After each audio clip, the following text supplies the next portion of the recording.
নবায়নযোগ্য জ্বালানিতে রূপান্তরে Japan ও জার্মানির কাছে আর্থিক ও প্রযুক্তিগত সহায়তা চেয়েছে বাংলাদেশ। জাতিসংঘ বিশ্ব জলবায়ু সম্মেলনে ওয়ার্ল্ড ব্যাংক IMF প্যাভিলিয়নে road two net zero navigating the energy transition in south এশিয়ার শীর্ষক সাইড ইভেন্টে টেকসই উন্নয়ন পরিবেশ বান্ধব প্রযুক্তি নিয়ে বাংলাদেশের লক্ষ্যমাত্রা তুলে ধরেন পরিবেশ উপদেষ্টা সৈয়দা রিজওয়ানা হাসান। আজারবাইজানের বাকু থেকে আলিমান রাজির রিপোর্ট।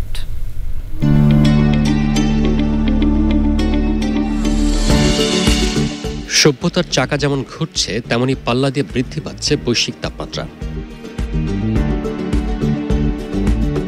তাপজনিত দুর্যোগ ও মৃত্যুর মিছিল জানান দিচ্ছে পরিবেশ বান্ধব প্রযুক্তি ও নবায়নযোগ্য জ্বালানি ব্যবহারের আবশ্যকতা।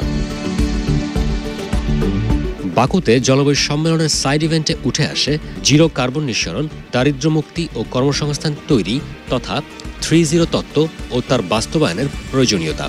বাংলাদেশে হালনাগাদ এনডিসি বাস্তবায়নে 2030 সালের মধ্যে যেখানে 176 বিলিয়ন মার্কিন ডলার প্রয়োজন, সেখানে উন্নত দেশগুলোর সদিচ্ছার বিকল্প নেই বলে মত বিশ্লেষকদের। আমাদের যে এনডিসি আমরা প্রণয়ন করেছি, ন্যাশনালি ডিটারমাইন্ড কন্ট্রিবিউশন, যে মিটিগেশনের একটা ডকুমেন্ট, আমরা ন্যাশনাল অ্যাডাপটেশন প্ল্যান একটা প্রণয়ন করেছি যেটা অ্যাডাপটেশনের একটা ডকুমেন্ট, এগুলো তো বাস্তবায়ন না করলে তো আমাদের এমিশন রিডাকশন হবে না, আমাদের রেজিলিয়েন্স অর্জন হবে না।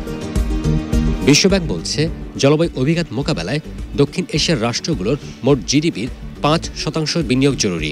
এমন বাস্তবতায় বাংলাদেশ সহ ঝুঁকিপূর্ণ রাষ্ট্রগুলোর চ্যালেঞ্জ মোকাবেলায় সময়োপযোগী এবং সমতাভিত্তিক আর্থিক ও প্রযুক্তিগত সহায়তা অত্যন্ত জরুরি। নেট জিরোর ব্যাপারে কোন পর্যন্ত আমরা পৌঁছতে পারবো সেটা নিয়েই আলোচনা হয়েছে। নিজেদের এবিলিটি আছে, তার বাইরেও কিন্তু আমাদের এই অন্যান্য দেশের সাথে কোঅপারেশনের মাধ্যমে আমাদের কার্বন ইমিশনটা যাতে দ্রুত কমাতে পারি সেই ব্যবস্থা। কিন্তু এ ধরনের পরিকল্পনা করার জন্য যে ধরনের ফাইন্যান্সিয়াল সাপোর্ট দরকার সেটার ব্যাপারে ওয়ার্ল্ড ব্যাংকের ফাইন্যান্সিয়াল সাপোর্ট অথবা অন্য কোনো ফাইন্যান্সিং অর্গানাইজেশনের থেকে ফাইন্যান্স না পেলে এটা একটা বিশাল একটা চ্যালেঞ্জের ব্যাপার। যেহেতু এখানে উপদেষ্টা রিজওয়ানা হাসান বাংলাদেশের পক্ষ থেকে যেটা বলেছেন যে 2041 সালের মধ্যে নেট জিরোতে পৌঁছতে হলে আমাদের যে চ্যালেঞ্জ আছে সেটা মোকাবেলা করার জন্য ফাইন্যান্সিয়াল সাপোর্ট এবং টেকনিক্যাল সাপোর্ট দুটোই লাগবে।